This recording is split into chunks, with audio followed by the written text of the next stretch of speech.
تو اس لفظ سے بھی یہی ظاہر ہوتا ہے کہ یہ ایک ایسا نظام حکومت ہے جو عوام پر مشتمل ہوتا ہے اور جسے عوام ہی چلاتے ہیں۔ اب ہم مزید دیکھتے ہیں کہ وقت کے ساتھ ساتھ جمہوریت کی مختلف قسم کی ڈیفینیشنز کیا کی گئی، اور ہمارے جو پولیٹیکل فلاسفرز ہیں ان کا بہت زیادہ کنٹریبیوشن ہے towards the development of political system, political governance and political philosophy. تو ہمارے پاس جیسا کہ آپ جانتے ہیں کہ دنیا کے جتنے بھی میجر علوم ہیں ان کی ڈیولپمنٹ جو ہے وہ ارسطاٹل یعنی کہ ارسطو سے ہوتی ہے، تو اسی طرح یہ سبجیکٹ جو ہے اور خاص طور پر یہ جو ڈیموکریسی ہے اس کی ڈیفینیشن جو ہے وہ بھی ارسطاٹل نے کی ہے۔ تو ارسطاٹل نے کیا کہا؟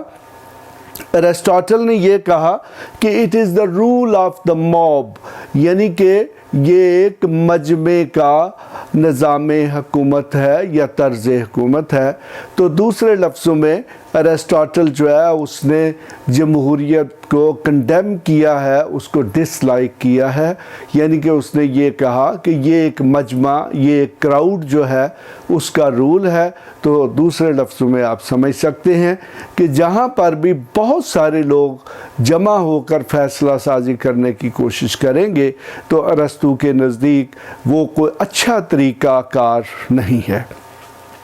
اس کے بعد جی ہمارے پاس جو نیکسٹ ڈیفینیشن آتی ہے وہ سیلے کی آتی ہے۔ یہ بھی ہمارے پاس ایک انگلش پولیٹیکل فلاسفر ہیں، اس نے یہ کہا کہ it is a government in which every one has a share, یعنی کہ یہ ایک ایسا نظام حکومت ہے جس میں ہر شخص کا حصہ ہوتا ہے۔ پھر جی ہمارے پاس ایک بہت مشہور ڈیفینیشن جو ہے جو کہ کافی اچھی ڈیفینیشن ہے وہ ڈائسی کی ہے۔ ڈائسی ایک بہت بڑے ایکسپرٹ ہیں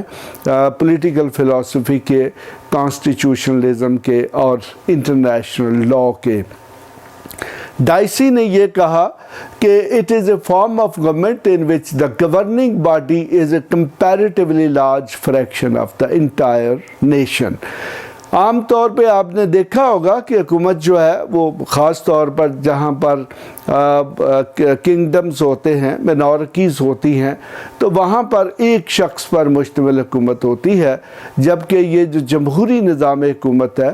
اس میں آپ نے دیکھا ہوگا پارلیمنٹ یا پھر اس میں جو کابینہ ہوتی ہے اس کا سائز بہت بڑا ہوتا ہے، اور خاص طور پر آپ پاکستان میں دیکھیں تو کابینہ جو ہے اس کا سائز تقریباً 50 لوگوں پر مشتمل ہے۔ تو اسی طرح اس ڈائسی نے یہ کہا کہ یہاں پر جو گورننگ باڈی ہے یعنی کہ جو حکمران طبقہ ہے یا کیبنٹ ہے وہ بہت زیادہ لوگوں پر مشتمل ہوتی ہے، جو کہ منارکی میں نہیں ہوتی یا ڈکٹیٹرشپ میں بھی نہیں ہوتی۔ پھر ہمارے پاس جو نیکسٹ ڈیفینیشن آتی ہے وہ لارڈ برائس کی ہے۔ یہ بھی ایک بہت بڑے پولیٹیکل فلاسفر ہیں، تو انہوں نے یہ کہا کہ democracy is a form of government in which the ruling power of a state is largely vested not in a particular class or classes but in the members of the community as a whole۔ تو اس طرح lord Bryce نے یہ کہا کہ جمہوریت ایک ایسا نظام حکومت ہے کہ جس میں کمیونٹی کے ممبر جو ہیں ان کی جو مختلف کلاسز ہیں ان کو نمائندگی دی جاتی ہے۔ تو اس کا مطلب یہ ہے کہ ایز اے ہول پوری کی پوری جو کمیونٹی ہے وہ حکومت کرتی ہے۔ تو اب ہم دیکھتے ہیں جی کہ اس کے بعد ہمارے پاس مزید کون سی ڈیفینیشنز ہیں۔ تو اس میں اگر آپ دیکھیں تو ہمارے پاس جو انتہائی مشہور اور کامنلی نون ڈیفینیشن ہے وہ ابراہم لنکن کی ڈیفینیشن ہے۔ اس نے یہ کہا کہ democracy is the government of the people, by the people and for the people, یعنی کہ جمہوریت ایک ایسا نظام حکومت ہے جو کہ عوامی ہے، جو عوام خود کرتے ہیں اور عوام کے لیے ہی ہوتا ہے۔ تو یہ ایک کامنلی نون ڈیفینیشن ہے۔ تو دوسرے لفظوں میں آپ یہ کہہ سکتے ہیں کہ جمہوریت ایک ایسا نظام حکومت ہے کہ جس کا سارا سسٹم جو ہے وہ عوام خود چلاتے ہیں۔ تو اب ہم مزید دیکھتے ہیں ان ڈیفینیشن کے بعد کہ ہمارے پاس جمہوریت جو ہے اس کی کائنڈس کیا بنتی ہیں۔ تو اس طریقے سے ہمارے پاس جو جمہوریت ہے اس کی دو میجر قسمیں ہیں، ایک جو ہے دیٹ از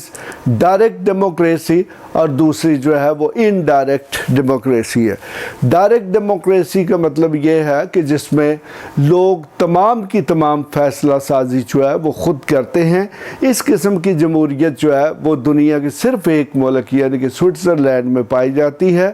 جہاں پر جتنی ان کی فیصلہ سازی ہے چاہے ان کے صوبے جن کو کینٹنز کہتے ہیں ان میں ہوتی ہے یا پھر قومی سطح پر کہ لوگ ریفرینڈم کے ذریعے یا پھر الیکشنز کے ذریعے یا پھر دوسرے طریقوں کے ذریعے جو بھی بڑے بڑے معاملات ہوتے ہیں وہ لوگوں کے سامنے پیش کیے جاتے ہیں اور لوگ پھر ان پر اپنی رائے دیتے ہیں۔ جبکہ جو دوسری قسم ہے that's indirect democracy. Indirect democracy جو ہے اس میں یہ ہوتا ہے کہ پہلے عوام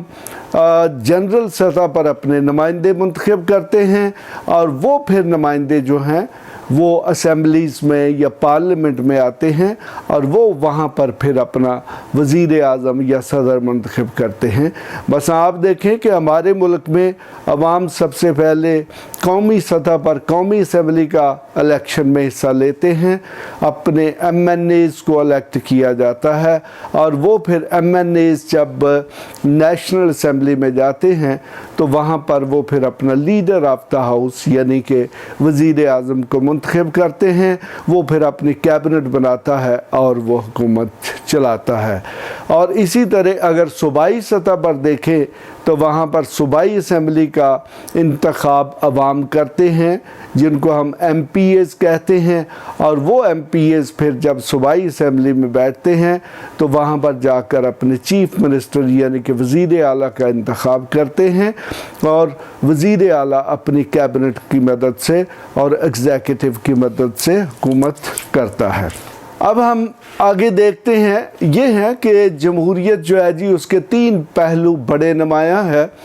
جن میں یہ کہتے ہیں کہ اس کا سب سے پہلا آسپیکٹ جو ہے دیٹس پولیٹیکل آسپیکٹ، یا اسے آپ کہہ لیں پولیٹیکل آسپیکٹ آف ڈیموکریسی، پھر اس کے بعد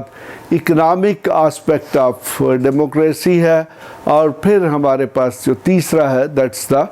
سوشل آسپیکٹ، یعنی کہ جمہوریت جو ہے وہ سیاسی سطح پر بھی، معاشی سطح پر بھی اور معاشرتی سطح پر بھی ہونی چاہیے۔ آپ دیکھیں کہ وہ تمام ممالک جہاں پر جمہوریت ان تمام سطحوں پر تینوں سطحوں پر نہیں ہے وہاں پر جمہوریت کامیابی کے ساتھ نہیں چل رہی۔ مثلا دیکھیں کہ پاکستان جو ہے اس میں پولیٹیکل ڈیموکریسی تو ہے، یعنی کہ عوام رائے دہی میں حصہ لیتے ہیں اور عوام کی مرضی سے پھر ان کے نمائندے وزیر اعظم کا انتخاب کرتے ہیں یا وزیر اعلیٰ کا، جبکہ اکنامک ڈیموکریسی نہیں ہے، یعنی کہ یہاں پر ایکسپلائٹیشن ہے، مافیاز ہیں، کارٹلز بنے ہوئے ہیں جن کو جو پھر اپنے پیسے کی مدد سے یہ جو پولیٹیکل آسپیکٹ ہے اس پر بھی اثر انداز ہوتے ہیں۔ اور اسی طرح سوشل ڈیموکریسی کا مطلب یہ ہے کہ عوام اتنے باشعور ہونے چاہیے کہ وہ اپنے جو نمائندے ہیں ان کا انتخاب صحیح طریقے سے کر سکیں۔ تو آپ نے دیکھا ہوگا کہ ہمارے ہاں عوام کا شعور کا کیا لیول ہے کہ آج تک میں نے کوئی ایسا الیکشن نہیں دیکھا کہ جس پر دھاندلی کا الزام نہ لگا ہو، یعنی کہ یہ کہا جاتا ہے کہ جی یہاں پر خلائی مخلوق نے ووٹ ڈال دیے یا یہاں پر جو ایکچول رزلٹ تھا اس کو تبدیل کر دیا گیا ہے۔ تو اس طرح ہمارے ملک میں جمہوریت جو ہے اس کا صرف پولیٹیکل آسپیکٹ تو ہے، لیکن جو اکنامک اور سوشل آسپیکٹ ہے اس کے حوالے سے جمہوریت جو ہے وہ ناکام ہے۔ تو تو اس طریقے سے ہمارے ملک میں جمہوریت کی کامیابی کے حوالے سے آپ یہ کہہ سکتے ہیں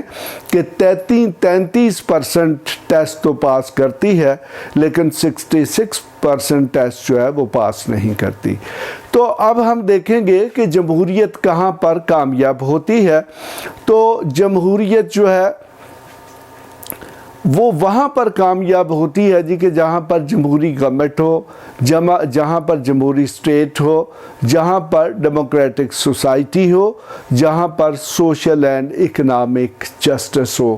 جن معاشروں میں یہ 4 بنیادی خصوصیات نہیں ہوں گے وہاں پر جمہوریت کامیاب نہیں ہو سکتی۔ اور اس طریقے سے آپ دیکھ سکتے ہیں کہ ہمارے ملک میں ڈیموکریٹک گورنمنٹ تو ہوتی ہے، یعنی کہ اس میں یہ ہوتا ہے کہ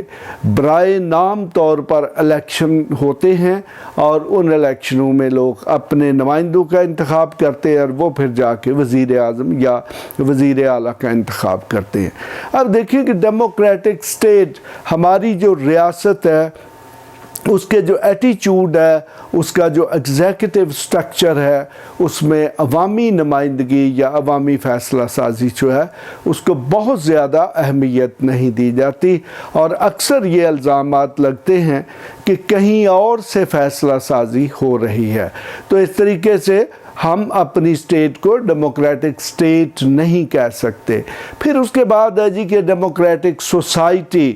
ڈیموکریٹک سوسائٹی سے مراد یہ ہے کہ جو سوسائٹی کا مزاج ہے، جو عوام کا مزاج ہے وہ بھی جمہوری ہونا چاہیے، جبکہ ہمارے ہاں عوام کا مزاج قطعی طور پر جمہوری نہیں ہے۔ یہاں پر پیسے کے زور پر، ذاتوں کی بنیاد پر،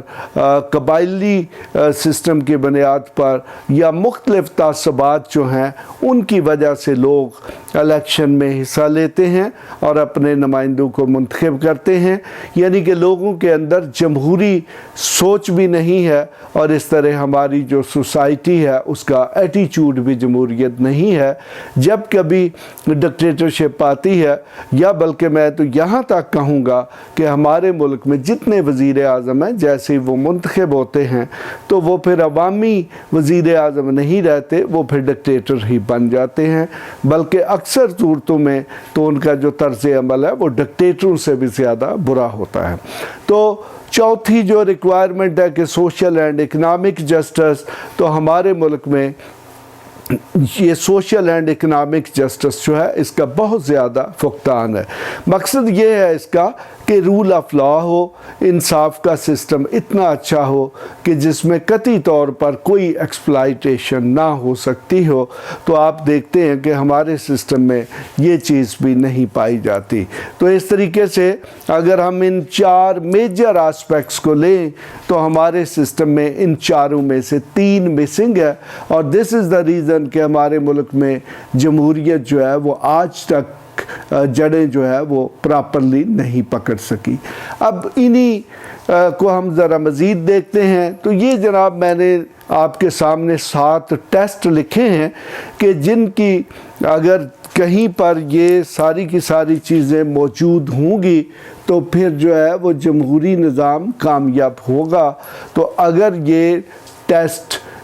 کوئی بھی سسٹم کوالیفائی نہیں کرتا تو آپ سمجھ لیں کہ وہ جمہوری نظام نہیں ہے۔ اگرچہ دنیا کے بہت سارے ایسے ممالک ہیں جن میں یہ دعویٰ کیا جاتا ہے کہ جمہوریت ہے، جبکہ پریکٹیکلی وہ جمہوریت نہیں ہوتی، وہ ڈکٹیٹرشپ ہوتی ہے، وہ آٹوکریسی ہوتی ہے، یا اس میں بادشاہوں جیسا طرز عمل ہوتا ہے۔ تو پہلا ٹیسٹ یہ ہے جی کہ whether right of free expression of opinion and opposition exist، کہ کیا جو گورننس سسٹم ہے اس میں لوگوں کی رائے کا احترام کیا جاتا ہے، اپوزیشن موجود ہے۔ نمبر 2 ہے کہ whether the people have the right to change the government، کیا لوگ اپنی مرضی سے حکومت بدل سکتے ہیں یا نہیں۔ نمبر 3 میں کہ whether there is equality before law or not، کیا قانون کے سامنے سارے لوگ برابر ہیں یا نہیں ہیں۔ نمبر 4 ہے کہ whether there is a social and economic justice، 5 پہ ہے جی کہ whether the rights of the individuals assured and protected. Number 6 پہ ہے جی کہ whether there are opportunities of participation for the common man. Number 7 پہ ہے کہ whether the people are free from fear or terror. تو یہ جو 7 ٹیسٹ ہیں، اس کے علاوہ ان ٹیسٹوں کا ہم مزید بھی بڑھا سکتے ہیں، لیکن یہ 7 بنیادی ٹیسٹ ہیں کہ اگر کسی سسٹم میں یہ 7 کوالٹیز نہیں ہیں تو وہاں پر جمہوری نظام کامیاب نہیں ہو سکتا. تو اگر ہم پاکستانی سسٹم کے حوالے سے بات کریں تو ہمارے ملک میں جو آزادی رائے دہی ہے اس کے متعلق آپ بہترین طریقے سے سمجھتے ہیں کہ وہ اس کا لیول کیا ہے اور اپوزیشن کس طرح کی ہے، اور اسی طرح کہ کیا عوام حکومت بدل سکتے ہیں کہ نہیں. تو اکثر یہی الزام لگتا ہے کہ الیکشن کو چرا لیا جاتا ہے یا الیکشن پہلے سے پری ڈٹرمنڈ ہوتے ہیں، یعنی کہ عوام فیصلہ نہیں کرتے. اور اسی طرح ایکویلٹی بیفور لا بھی نہیں ہے، یعنی کہ قانون کے سامنے سب لوگ برابر بھی نہیں ہے. سوشل اور اکنامک جسٹس بھی نہیں ہے، یعنی کہ معاشرتی طور پر اور معاشی طور پر لوگوں کے پاس اتنی آزادی نہیں ہے کہ وہ معاشرتی اور جو معاشی ذرائع ہیں ان تک ایکسیس آزادی سے حاصل کر سکے. اس پر بہت سارے یعنی کہ جو طاقتور کمیونٹیز، مافیاز اور کارٹلز ہیں یا ذخیرہ اندوز لوگ ہیں وہ معاشی سسٹم پر چھائے ہوئے ہیں. تو میں بلکہ یہ کہہ سکتا ہوں کہ کسی دور میں ڈاکٹر محبوب الحق نے یہ کہا تھا کہ پاکستان کی جو 99% ویلتھ ہے وہ تقریباً 22 خاندانوں میں ہے. تو آج یہ جو ویلتھ ہے وہ 22 خاندانوں سے نکل کر آپ یہ سمجھ لیں کہ 220 خاندانوں میں آ چکی ہے، لیکن ایکسپلائٹیشن موجود ہے.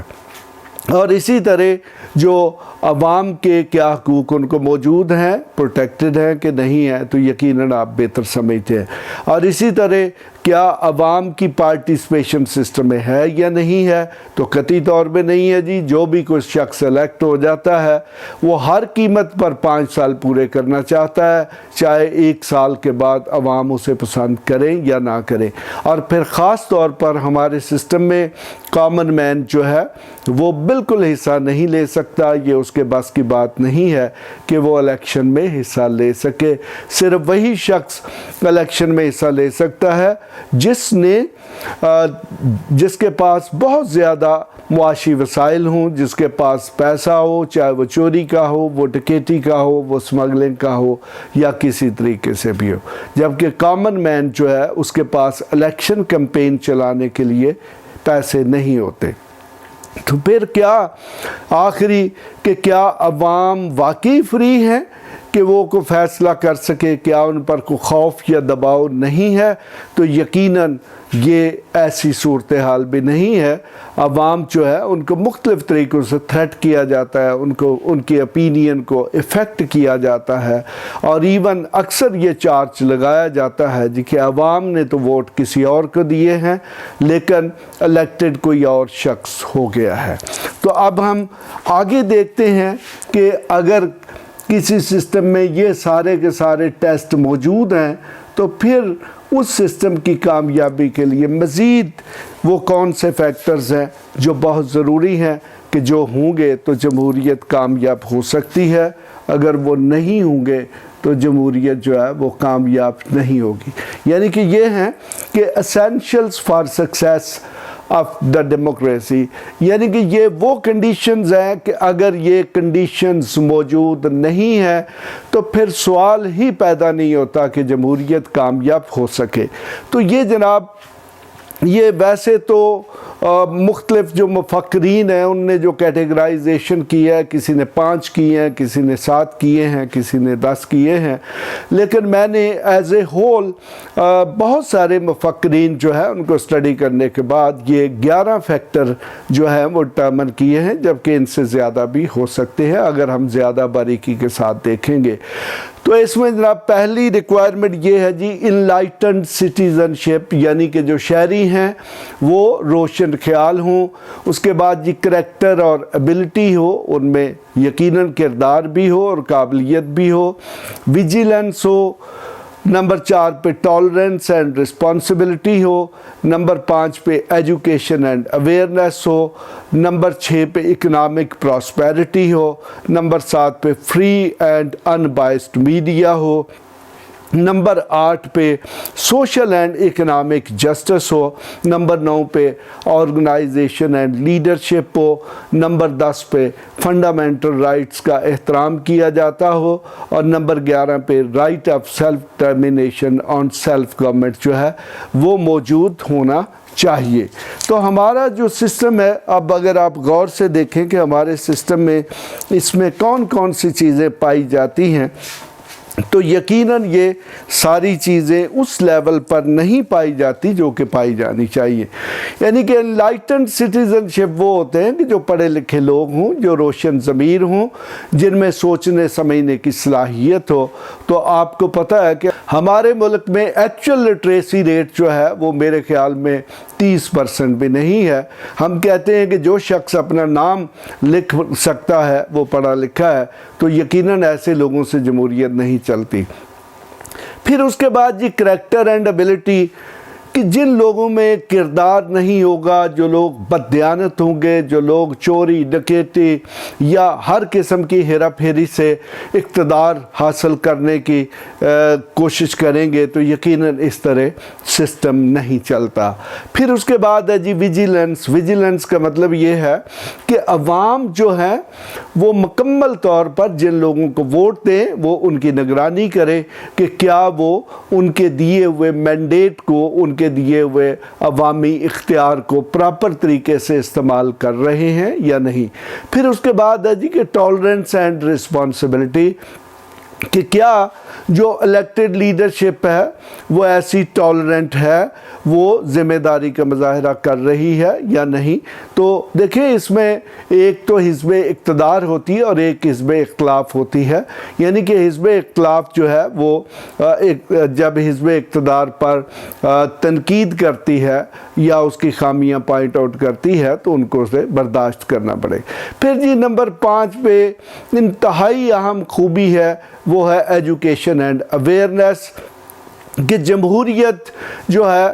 جہاں پر یہ باقی 11 کے 11 فیکٹر ہیں، اگر ان میں سے یہ 5واں فیکٹر مسنگ ہے اور پراپرلی مسنگ ہے، تو پھر ایسے نظام میں کہیں پر بھی جمہوریت چل ہی نہیں سکتی، چاہے وہ پاکستان ہے یا کوئی اور ملک ہے۔ تو ہمارے ملک میں جیسا کہ میں آپ کو پہلے بتا چکا ہوں کہ ویسے تو کہا جاتا ہے جی کہ 70% لٹریسی ہے، لیکن وہ والی لٹریسی ہے کہ جس میں لوگ شاید صرف اپنا نام لکھ سکتے ہیں۔ تو ایکچول لٹریسی کی طرف آپ آئیں گے تو وہ میرے خیال میں 10% بھی نہیں ہے۔ تو اس طریقے سے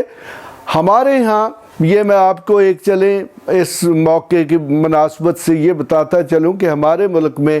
ایجوکیشن جو ہے اس نے انلائٹنمنٹ یا پھر کریکٹر اینڈ ایبلٹی یا ویجیلنس یا ٹالرنس پیدا نہیں کی۔ ہمارے ملک میں جو سب سے بڑا پڑھا لکھا طبقہ ہے وہ وکلا کا طبقہ ہے، جو کہ آئین، قانون اور پھر رول آف لاء کی بات کرتے ہیں۔ میں نے خود بھی ان کے الیکشنز میں پارٹیسپیٹ کیا ہے، میں نے دیکھا ہے، اور میں نے یعنی کہ ان سے پڑھا لکھا ہماری سوسائٹی میں کوئی طبقہ نہیں ہے جو اپنے رائٹس اور ڈیوٹی کو بخوبی جانتا ہے، لیکن ان کے الیکشن جو ہیں وہ بھی اتنے ہی برے الیکشن ہیں جتنے کہ کسی لوکل باڈی کے الیکشن، کسی چیئرمین یا ڈپٹی چیئرمین کے الیکشن ہو سکتے ہیں۔ اکثر دیکھنے میں آیا ہے کہ وکلا جو ہیں ان کے ووٹ کی قیمت جو ہے وہ بھی ایک بریانی کی پلیٹ ہے یا ایک قیمے والا نان ہے، اور جو شخص وہ ان کو قیمے والا نان یا بڑے کھانے یا لنچ یا ڈنر نہیں دے سکتا، وہ ووٹ بھی حاصل نہیں کر سکتا۔ تو پھر میں تو بلکہ اب اس نتیجے پر پہنچا ہوں کہ پاکستان میں جمہوریت قطعی طور پر کامیاب نہیں ہو سکتی، اور جو موجود ہے وہ برائے نام ہے کہ جس ملک میں سب سے زیادہ پڑھا لکھا طبقہ جو ہے اس میں اتنا شعور اور انلائٹنمنٹ نہیں ہے کہ وہ اپنے ووٹ کو میرٹ پر کاسٹ کر سکے، تو پھر باقی عوام جو ہے ان کے متعلق آپ کیا کہیں گے؟ اور میں تو بلکہ حیران ہوں کہ بڑے بڑے جو ہمارے پولیٹیکل فلاسفر ہیں، جیسا کہ ابھی میں نے آپ کو ڈیفینیشنز میں مختلف کے نام دیے، تو ان لوگوں کا آج تک اس چیز کی طرف خیال کیوں نہیں گیا کہ جمہوریت جو ہے وہ شاید اس کی کامیابی جو ہے وہ لالچ سے ہے، وہ لوگوں کو خریدنے سے ہے، وہ پیسے کی انویسٹمنٹ سے ہے۔ وہ اس لیے کہ وہ جتنے بھی پولیٹیکل فلاسفرز تھے انہوں نے اس جمہوری نظام کو بڑی دیانتداری کے ساتھ دیکھا، اور ان کا یہ ویو تھا کہ ایک ایسی سوسائٹی جو پڑھی لکھی ہے، جو انلائٹنڈ ہے، جس میں کریکٹر اور ایبلٹی ہے، جس میں ویجیلنس ہے، جس میں ٹالرنس ہے، اس کو نہ تو کوئی خرید سکتا ہے، نہ اسے کوئی لالچ دے سکتا ہے،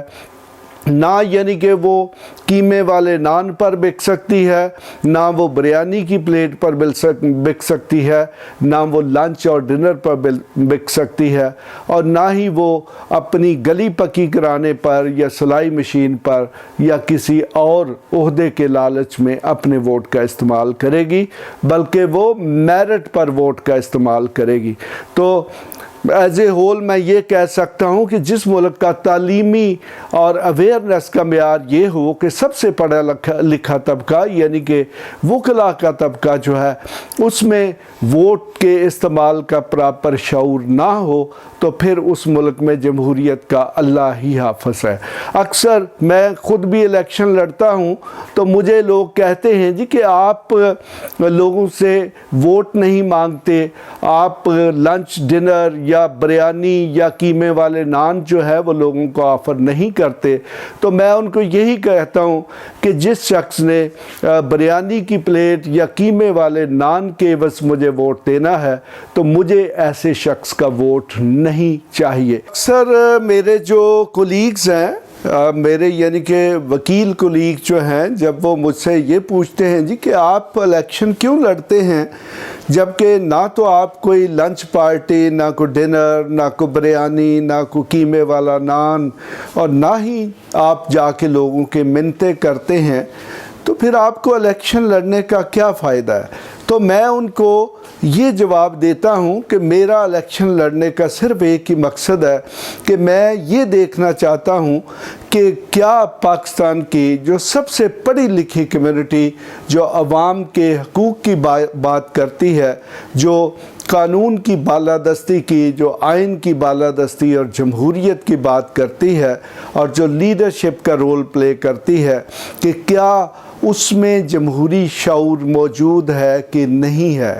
میرے جیتنے یا ہارنے سے کوئی فرق نہیں پڑتا، لیکن کم از کم میں یہ ضرور اسیس کرنے میں کامیاب ہو جاتا ہوں کہ کیا ہمارے ملک میں جو سب سے پڑھا لکھا طبقہ ہے اس میں جمہوری رویے موجود ہیں، یا ان میں جمہوری رویے پروان چڑھ رہے ہیں یا نہیں۔ تو یقیناً اگر کسی ملک کا جو سب سے پڑھا لکھا طبقہ ہے اس میں جمہوری طرز عمل موجود نہیں ہے، اگر اس نے بھی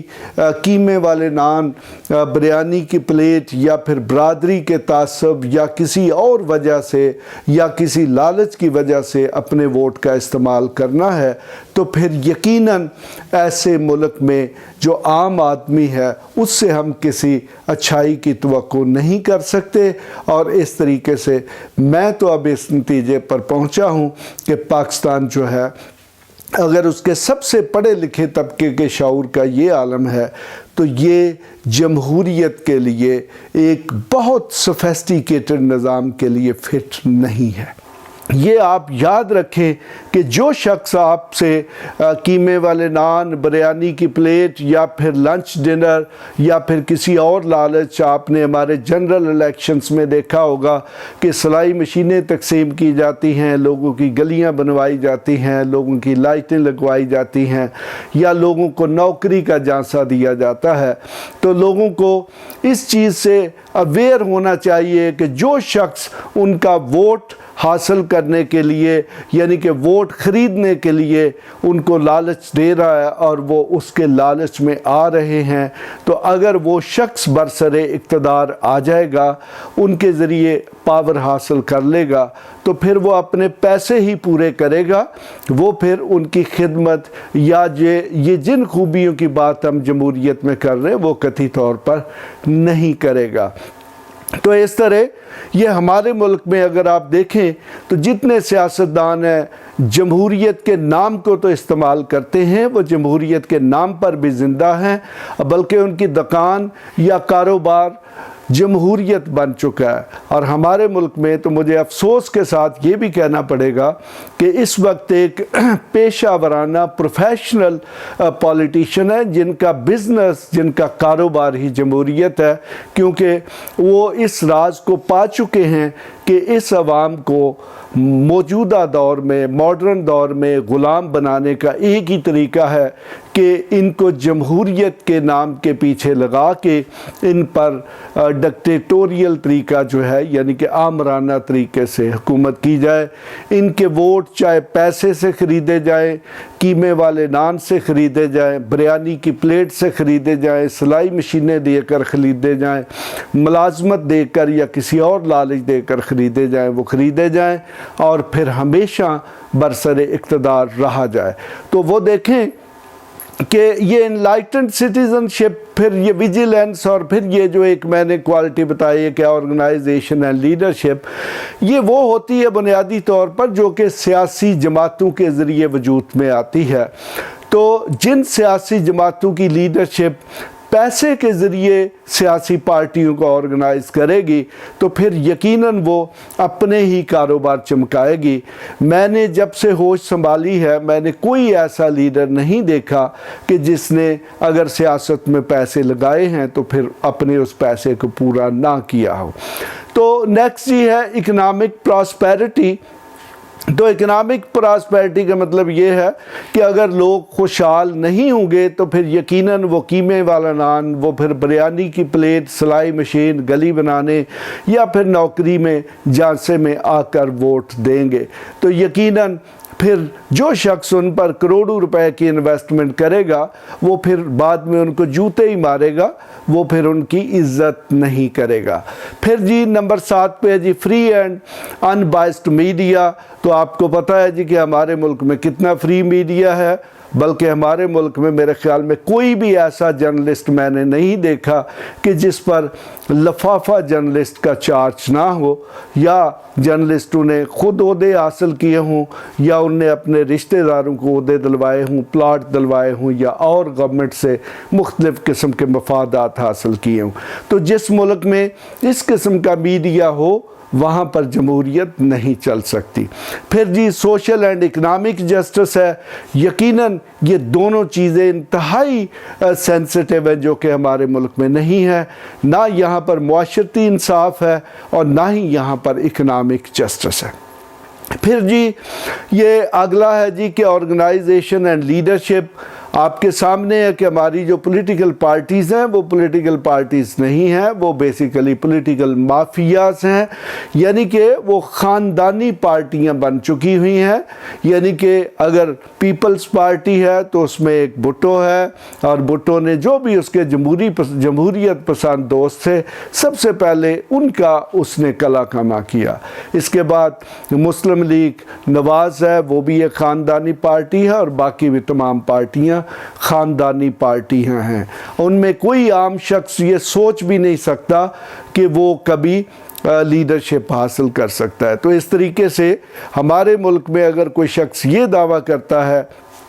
کہ یا کوئی پارٹی یہ دعویٰ کرتی ہے کہ وہ جمہوریت لائے گی تو وہ سراسر آپ کے ساتھ جھوٹ بول رہا ہے، آپ کے ساتھ فراڈ کر رہا ہے۔ پھر جی اس کے بعد ہے جی فنڈامنٹل رائٹس۔ تو آپ کے سامنے ہے کہ اگرچہ ہمارے آئین میں آلموسٹ سارے کے سارے فنڈامنٹل رائٹس موجود ہیں لیکن ان کی کمپلائنس کا جو بھی حال ہے وہ آپ کے سامنے ہے۔ یعنی کہ ایون کورٹس میں جو سب سے زیادہ لیٹیگیشن ہوتی ہے وہ فنڈامنٹل رائٹس کے حوالے سے ہوتی ہے، لیکن نہ تو حکومتیں عوام کے بنیادی حقوق کا احترام کرنے کے لیے تیار ہیں اور نہ ہی عوام کو اس لیول کا شعور ہے۔ پھر جی لاسٹ میں ہے جی right of self determination and self government, یعنی کہ لوگ اپنی لیڈرشپ کا انتخابات میں خود انتخاب کریں اور پھر حکومت کریں۔ تو ہمارے ملک میں جی آج تک جتنی حکومتیں آئی ہیں ان پر یہ چارج لگا ہے کہ ان کو اسٹیبلشمنٹ یا پھر ایجنسیاں یا پھر کسی بیرونی مدد سے وہ برسر اقتدار آئے ہیں۔ تو اس طریقے سے نہ تو عوام میں proper right of self determination ہے کہ وہ اپنی مرضی کے لیڈر جو ہیں ان کا انتخاب کر سکیں، اور نہ ہی پھر رائٹ آف سیلف گورنمنٹ ہے، یعنی کہ وہ لیڈر جو ہیں وہ پھر اپنی مرضی یا عوامی خواہشات کے مطابق حکومت بھی نہیں کر پاتے۔ انہیں جہاں سے ڈکٹیشن ملتی ہے وہ پھر اس طریقے سے حکومت کرتے ہیں۔ تو اس طریقے سے آپ دیکھیں گے کہ ہمارے ہاں جو ہمارا جمہوری سسٹم ہے اس میں قطعی طور پر ایک کامیاب جمہوریت جو ہے اس کی تمام جو ریکوائرمنٹس ہیں وہ پوری نہیں ہوتی۔ اس طریقے سے ہم یہ کہہ سکتے ہیں کہ ہمارے ملک میں جمہوری نظام کامیابی کے ساتھ نہیں چل سکتا۔ تو ایون امریکہ کے متعلق یہ کہا جاتا ہے کہ American democracy is the dollar democracy, یعنی کہ اس میں جو سیاسی جماعت سب سے زیادہ ڈالر انویسٹ کرتی ہے وہی سیاسی جماعت جیتتی ہے۔ تو ہمارے ملک میں یہ پیسہ تو سیاست میں استعمال ہوتا ہی ہے، لیکن یہاں پر خوف، لالچ یا اور بہت سارے فیکٹرز جو ہیں جن میں خاندانی فیکٹر اور تعصبات ہیں وہ بھی استعمال کیے جاتے ہیں۔ تو آج کے لیکچر کو ہم یہیں پر ختم کرتے ہیں۔ یقیناً آپ کو اس حد تک انفارمیشن مل چکی ہے کہ جمہوریت کیا ہے، اس کی ڈیفینیشن کیا ہے، اور جمہوری سسٹم جو ہے اس کی سکسیس کے لیے کیا ریکوائرمنٹ یا اسینشلز ہیں۔ اس کے ساتھ ہی ڈاکٹر جی ایم چودھری آپ سے اجازت چاہتا ہے، تو آپ میرے نیکسٹ لیکچر کا انتظار کریں، یقیناً وہ بھی اسی طرح انفارمیٹیو ہوگا۔ Thank you very much.